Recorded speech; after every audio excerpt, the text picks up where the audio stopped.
নমস্কার, আমি পারমিতার ঘরকন্যার আরেকটি নতুন ব্লগে আপনাদের সবাইকে স্বাগত জানাই। আপনারা তো জানেন আমি ঘাটশিলায় বেড়াতে এসেছি। আজকে আমরা সকালে সবাই রেডি হয়ে নিয়েছি। এখন যাব আমরা এখানকার যে দ্রষ্টব্য জায়গাগুলো দেখতে। তো আমরা এখন গাড়ির জন্য অপেক্ষা করছি। আমাদের গাড়ি চলে এসেছে এবং আমরা গাড়িতে উঠে পড়েছি। গাড়িতে উঠে আমরা বেরিয়ে পড়লাম ঘাটশিলা, যেসব জায়গাগুলো দেখার সেগুলো দেখার উদ্দেশ্যে। প্রথমে আমরা একটা মন্দিরে এসেছি, এটা সূর্য মন্দির। এই সূর্য মন্দিরটায় আমরা বেশ কিছুক্ষণ সময় কাটালাম। মন্দিরটা খুব সুন্দর, দেখতে অনেকটা রথের মতো। আর এই পাশ দিয়ে সুবর্ণরেখা নদী বয়ে যাচ্ছে। খুব শান্ত নিরিবিলি একটা পরিবেশ। এখানে কিছুক্ষণ থেকে আমরা তারপরে নদীর ধারটায় গেলাম।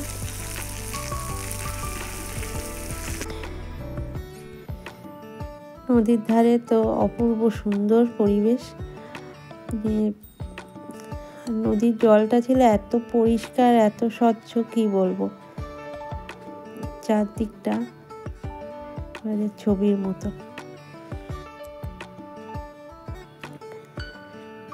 সকালবেলা এত ঠান্ডা হাওয়া দিচ্ছিল প্রচণ্ড, কিন্তু সোয়েটার পরেছিলাম আমরা, কিন্তু সোয়েটার রোদও ছিল খুব। সোয়েটার পরে আর অনেকটা করে সিঁড়ি নামতে হচ্ছিল, তো অনেকটা করে হেঁটে তারপরে আসতে হচ্ছিল। আর ওই হাঁটাহাঁটি সিঁড়ি ভেঙে নামা, এতে গরম লেগে যাচ্ছিল। আর সোয়েটার পরে থাকা যাচ্ছিল না। আমরা সবাই সোয়েটার খুলে ফেলেছিলাম। এখানে আবার চলে এসেছি, এটাও সুবর্ণরেখা নদী, কিন্তু এখানে আবার পাথর, এর মধ্যে দিয়ে সুবর্ণরেখা নদী বয়ে যাচ্ছে। এখানটা আমরা এসে কিছুক্ষণ সময় কাটিয়েছিলাম।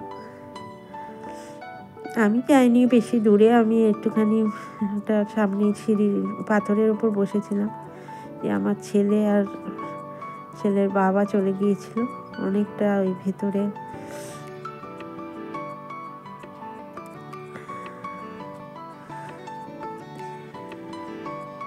ছবির মতো সুন্দর। আর জলটা সব জায়গায় দেখলাম খুব পরিষ্কার। জলটা এত পরিষ্কার, কি বলবো।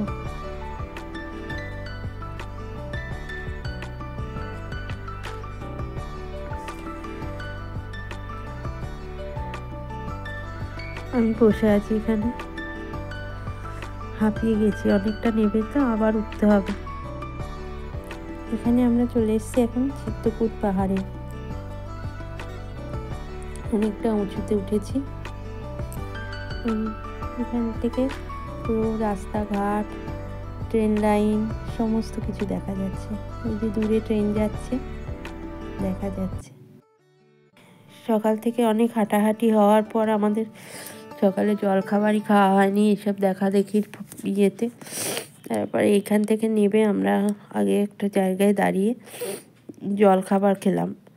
জলখাবার খেয়ে ওখানে গরম গরম চা খেয়ে তারপরে আমরা ওখান থেকে এই দোকানটায় খাওয়া হয়েছিল। বেশ সুন্দর একটা মিষ্টির দোকান ছিল। মিষ্টির দোকানটা কচুরি, তরকারি, ঘুগনির মতো, তরকারি নয় ঘুগনি, আর চা, ওখানে গুড়ের মিষ্টি ছিল। গুড়ের মিষ্টিটা আমরা সাথে নিয়েছিলাম, খাইনি তখন। আর চাটা খাওয়া হয়েছিল, খুব ভালো চা করেছিল। যাই হোক, এবার আমরা বেরিয়ে পড়েছি। এবার আরও উঁচুতে যাচ্ছে আমাদের গাড়ি ঘুরে ঘুরে। এই আর কি সুন্দর পাহাড় দেখা যাচ্ছে। এখানে যাচ্ছি আমরা বুরুডি লেক আর ধারাগিরি ফলস দেখতে। এই বুরুডি লেক ছাড়িয়ে ধারাগিরি ফলসে আগে আমরা গিয়েছিলাম, তারপরে ফেরার পথে বুরুডি লেকে নেমে ওখানেই আমরা দুপুরে লাঞ্চ করেছিলাম। এই ধারাগিরি ফলসে যেতে গেলে অনেকটা রাস্তায় যেখানে গাড়ি দাঁড় করিয়ে দিয়েছিল, তারপরে সেখান থেকে অনেকটা হেঁটে ভেতরে গিয়ে তারপরে ফলসটা দেখতে হয়। অনেকটা রাস্তা, প্রায় 1 কিলোমিটার রাস্তা হেঁটে হেঁটে যেতে হয়েছিল। ওখানে যারা থাকে সেই সব বাচ্চারা, নাহলে বাচ্চা, আমাদের একটা বাচ্চা মেয়ে নিয়ে গিয়েছিলো, রাস্তাটা চিনিয়ে নিয়ে যায় এবং তার বদলে তারা 50 টাকা করে নেয়। আমরাও গেছিলাম। অনেকটা রাস্তায় হাঁটার পর তারপরে সেখানে এই ধারাগিরি ফলসটা দেখা যায়। আর এই যে পাহাড়টা দেখা যাচ্ছে, চারদিক দিয়ে পাহাড়টা খুব সুন্দর লাগছিল এখানকার ইয়েটা। কিন্তু হাঁটতে হাঁটতে অনেকটা মানে হাঁপিয়ে গিয়েছিলাম আমরা, থেমে থেমে দাঁড়িয়ে দাঁড়িয়ে হেঁটে হেঁটে যাচ্ছিলাম। আর যেখানে ফলসটা সেখানে রাস্তাটা তো ভীষণ ভয়ানক, পাথর, আর ইয়ের মধ্যে পাথরগুলো এমন মানে হয়ে রয়েছে, একবার যে পড়বে তার আর দেখতে হবে না, দাঁত মুখ কিছুই থাকবে না। সবাই খুব সাবধানে সাবধানে যাচ্ছিলাম। ফলসটা এখন মানে শীতকাল বলে যাই হোক, জল সেরকম পড়ছে না, খুব সরু হয়ে জল পড়ছে। আর এখানে গাছগুলো দিয়ে ফলসটা পুরো ঢাকা, অন্ধকার করা, খুব সুন্দর লাগছিল। তখনই দিনের বেলায় তাই যেন অন্ধকার, খুব সুন্দর। তারপরে ওটা দেখে আবার আমরা ফিরে এসে এইখানে আমরা লাঞ্চ করে নিলাম। দুপুর অনেক হয়ে গিয়েছিল।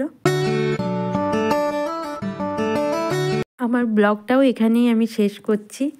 যদি আপনাদের আমার এই ব্লগটা ভালো লাগে তাহলে লাইক করবেন আর সাবস্ক্রাইব করে পাশে থাকবেন। নমস্কার।